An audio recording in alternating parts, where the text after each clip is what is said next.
Hi, guys. Happy belated Thanksgiving. It is Sunday and it is the 1st of December. Now, it's been a while since I've done any type of YouTube videos, and I've been thinking about it lately, and I still want to put out some good content, and I'm still eager to share my knowledge.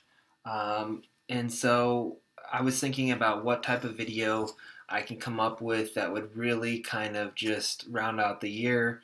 And actually, this is an idea that I got from one of my clients that had suggested, hey, why don't you do a video on how to select the right rod and reel, and as an extension of that, how to set up the boat so that you have, what is the foundational equipment that you need in order to do your job. And there is, I mean, I don't I've never been an equipment type of guy, like, oh, I've got to have the nicest newest gear.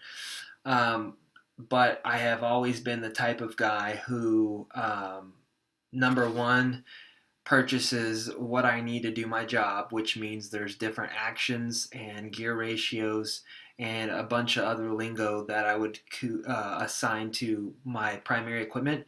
And then also, there is a certain price point that you have to kind of cross in order to, in my opinion, in order to have something that's gonna like stand up to abuse. And at least in my experience as a fishing guide, where people are using my equipment, I'm using my equipment, and it's really getting kind of beat up a little bit. I need something that's going to be solid. And even for tournament fishing people, same thing. You may be able to get away with using a $50 reel, but um, in my experience, something that's going to hold up longer is going to cost a little bit more. So what I'm going to do is I normally have been doing lately. I'll like outline what I'm going to talk about so that I stay on track and kind of hit all the points. But I think definitely, this is called, selecting the proper rod and reel.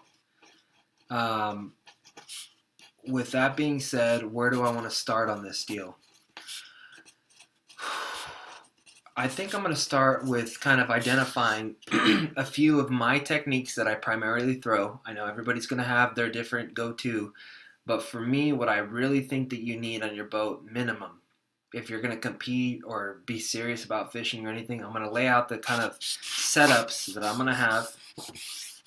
Um, and then I'm going to talk about, what kind of rod with what reel, and like how to do it. So, like, okay, number one setup that you have to have.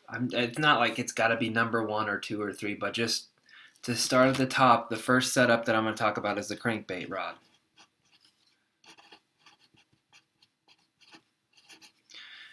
Um, Most of my crankbait rods I like a little bit longer, maybe like a 7.2 to a 7.6, somewhere in there is kind of, you know, um, I would say probably like a 7.6. I mean, if I had to have one crankbait rod, I would have probably a 7.6 because for the deeper diver crankbaits, you want a longer rod to get it out there farther. Um, so yeah, I would say 7.6 on the crankbait rod. And the action on that is going to be more of a medium to medium heavy, I would say.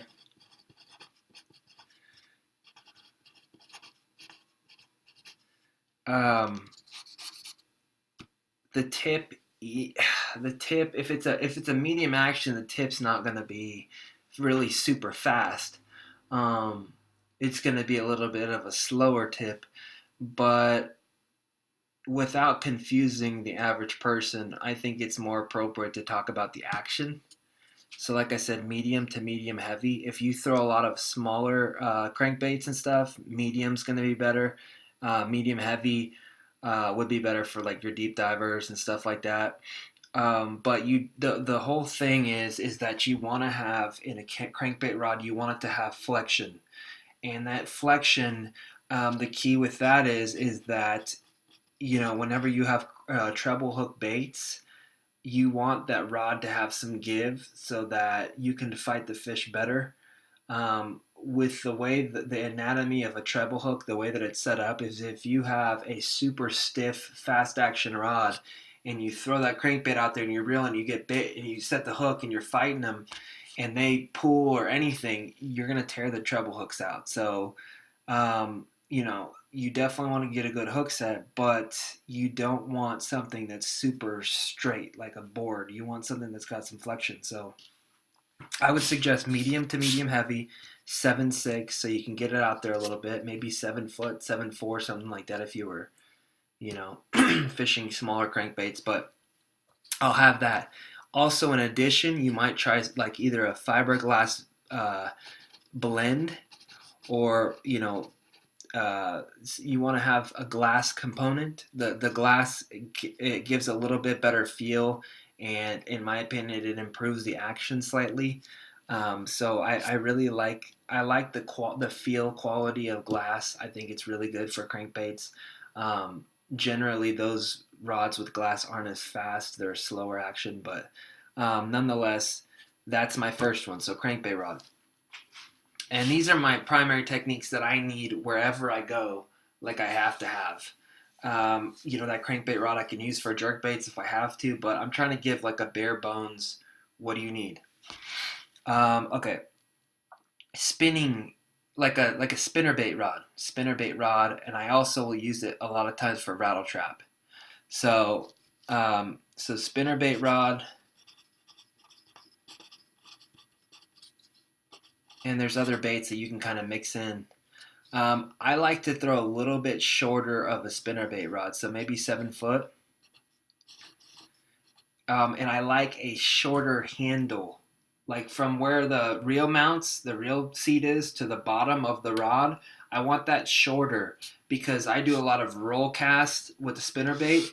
And if you have a really long, like a flipping stick style handle at the bottom, it interacts with your arm and it messes up your casting ability with the roll cast. So spinnerbait rod, short handle.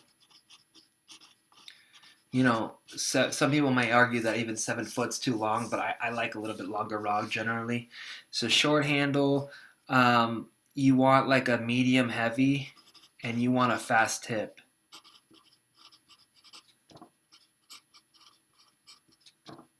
Now, this may seem kind of contrary to what I just said with the rattle trap deal. Um, it's not really super ideal for the fast action because it is a treble hook bait, like I had pointed out. Um, you know, Extra fast is going to be super stiff. Fast isn't going to be as stiff.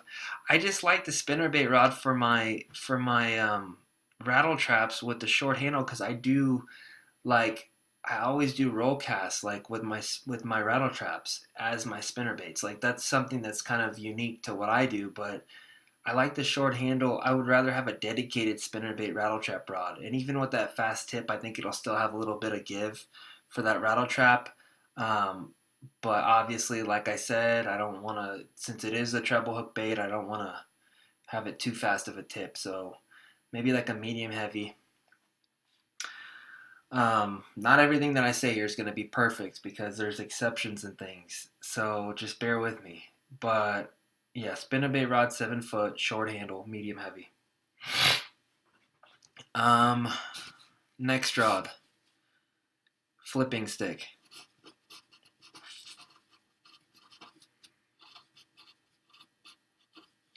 7.6 to 7.8.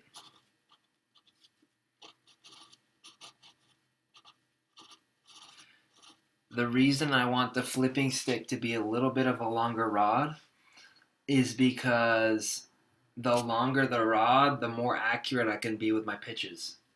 So if I were to have a 20-foot rod, for example, I would basically have the rod already dangling over the area where I was going to drop the bait. So I would just, place it very accurately. So that's a exaggeration, but what I'm saying is that the longer the rod, the more accurate you could be. So 7.6 to 7.8 is where I would like to be on that. Let's see. What else? I want a heavy action. Medium heavy to heavy is what I'm going to say.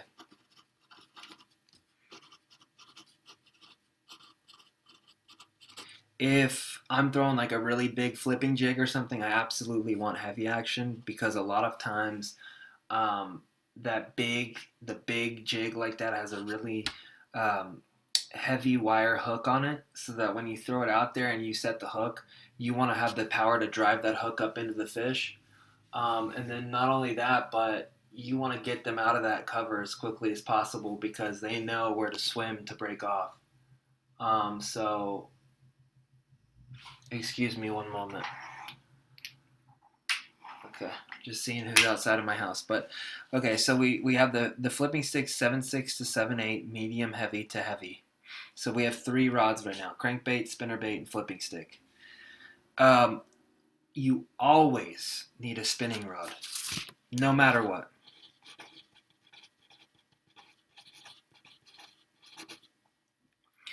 The spinning rod needs to be at least 7 foot. It needs to be medium action, and that's gonna be for your, drop shots and lightweight worms and stuff like that. But the reason that you need a spinning rod, just to be super, super, super clear, is that the spinning reel performs better with light line.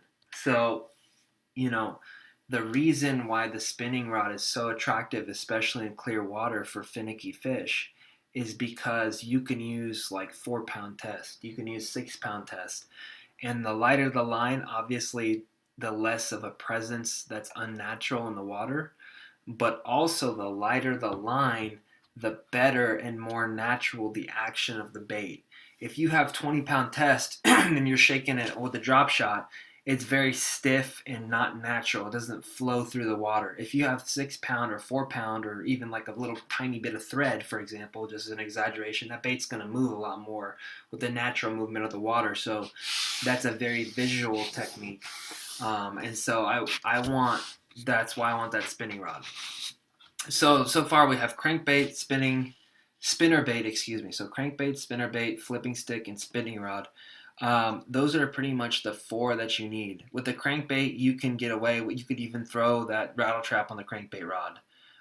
You can, mix it up. But what I was going to tell you is for the flipping stick, you can throw a Carolina rig on it. You can throw a normal Texas rig. It doesn't have to be some big jumbo power flipping thing. But those four rods to me are the most important. Um, that spinnerbait rod you could also throw like a swim bait on. That's probably what I would do. So let me just do this. Swim bait. I'll put little categories above each one.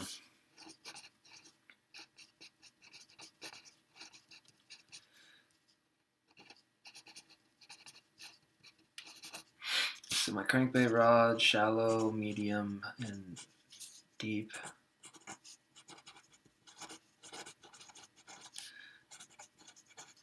Also, the spinnerbait rod's also good for top water. I mean, the spinnerbait rod is the most versatile. Excuse me. Flipping stick, heavy jig, big creature bait. You can throw a swim bait on a flipping stick if it's like a really big glide bait or like just a really big like trout eater type thing. Spinning rod, drop shot, and all that. Drop shot, light worm, like a shaky, floating worm. Yeah.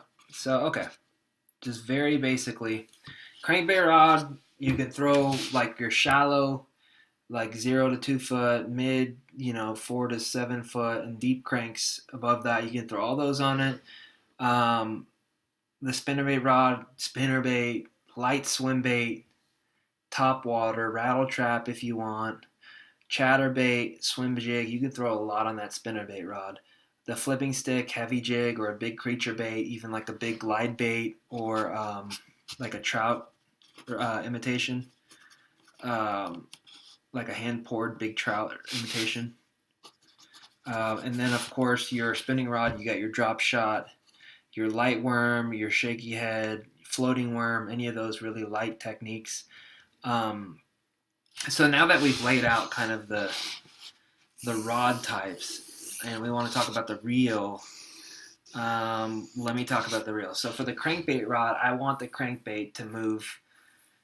I want to feel the movement of the crankbait in the water, and I want to really accentuate the its hunting movements and the way that it kind of just navigates the water. So with a crankbait rod, I want to slow down my gear ratio. I don't want to burn it. I just want it to really take a very natural, the way it was designed to swim in a testing tank. I want it to do that. And the way to do that is to have a low gear ratio, either like a 5.2 to 1 or a 6.0 to 1. So I'll write those down, 5.2 to 1, 6.0 to 1. And also, aside from it having good action, it also isn't as hard on you when you're reeling it. It's not as much of a throbbing like whenever you're trying to reel it. It's more easy on your hands to reel a crankbait all day. So gear ratio 5.2 to 1, 6.0 to 1. Spinnerbait rod, I want something in the middle, maybe like a 6.4 to 1. Flipping stick, I want probably like a 7.0 or an 8.0 to 1. And the reason for that is because I want to horse that fish out of the heavy cover as quickly as possible. If you give them any leeway, they're just going to break you off. So that's really important. And then for the spinning rod, something right in the middle around 6.3 or 5. I think the spinning rods, if I'm not mistaken, are a little bit lower of a gear ratio, like in the 5s, maybe the 6s, but somewhere in that lower gear ratio area. So I just put 5s or 6s. So that's kind of talking about the gear ratio for the reels. Let's talk about the price point. So in my experience, what I've seen in rods and reels with the current market in 2019 and what everything's worth and everything, and keep in mind this is an informed perspective because I used to clean fishing reels for people, and so I understand how to rebuild them and I understand how their components are and everything. So I would this is what it is. So $100 reel, $100 rod. In my opinion, you need to exceed $100 on both the rod and the reel. So your combo should cost at least $200. At least. Why is this? Because I've tried cheap rods and the tip snaps. And I've tried cheap reels and the gears go out or the casting distance sucks after a short period. Like there's a certain amount that you need to spend. You don't need to go out and buy a $500 reel or $500 rod, G Loomis, and the highest end, but you need to have a certain level. The casting distance is very important because the farther you get out there, the less the fish knows that you're in the area and is, alerted by your presence. So the longer the cast that you make, the better. Also the quality of the rod dictates the feel, how sensitive the rod is to knowing if you have a bite or not. I can't tell you how many times I've been dock fishing and sight fishing for them, and I throw the bait in there and I see them bite it, and it doesn't even register in my rod. And I just set the hook because I can see him get the bait, but I don't even know that he's on there. So most of the time when you get bit, the fish has already been on there for a while, and it's really hard to deal with that. So the ways that you combat that is to have a sensitive rod and to have high quality line. That's the two most important things. So sensitivity. So yeah, $100 reel, $100 rod. You need to at least exceed those before. I would say probably before tax. I mean, I'd want to pay around out the door around $250 for a combo or something. Um, Talking about the line, I touched on it briefly with the sensitivity. I put mostly Berkeley big game on all my rods because it's cheap and strong for my clients. But if I had it my way and I had unlimited money, I'd get the Seagar Tatsu, which is like the highest line on the market, highest money. It's really, really expensive. It's probably about 2 to 3 times as expensive as other line. And you get what you pay for as far as the sensitivity and how limp the line is and how easy it casts. And there's nothing like that line in the market. So, you know, I know this is supposed to be about rod and reel, but that's one of the components that really impact the whole performance of your combo. So, I like high quality line if I can get it. And there again, I would love to just have the money to blow on a G Loomis rod that's like 400, because I know it's more sensitive and I'll feel the bite earlier and have less of a chance of the fish spitting the bait or not getting hooked quite properly or anything. So yeah, so we've talked about the rod selection, the reel gear ratio, and we've talked about the price for the reel and rod, and we've also talked about line. Um, I think that's really it. Is having 4 rods on the boat if you needed them. Those pretty much do a little bit of everything, and that's a great starting point for just the average Joe. I know some people maybe have really great jobs and they can afford to have 10 rods and all that, but I personally can't. And I've been guiding for 10 years, and you may think, oh my gosh, you're so serious, you should have all the high end equipment, but it just doesn't work that way because it costs money to get fuel, and I have a lot of downtime and stuff. So that's just my recommendation. I really think I think I've done a pretty good job at trying to be thorough about it. I understand that there's a lot that you can put into this detail wise, and maybe there's some people have some varying opinions, but that's my opinion. So thank you for watching, and I hope to continue to try to put out some quality videos and videos that really address um, the primary needs of my viewer. So stay tuned and happy early Merry Christmas or any other holiday that your family celebrates. Thanks.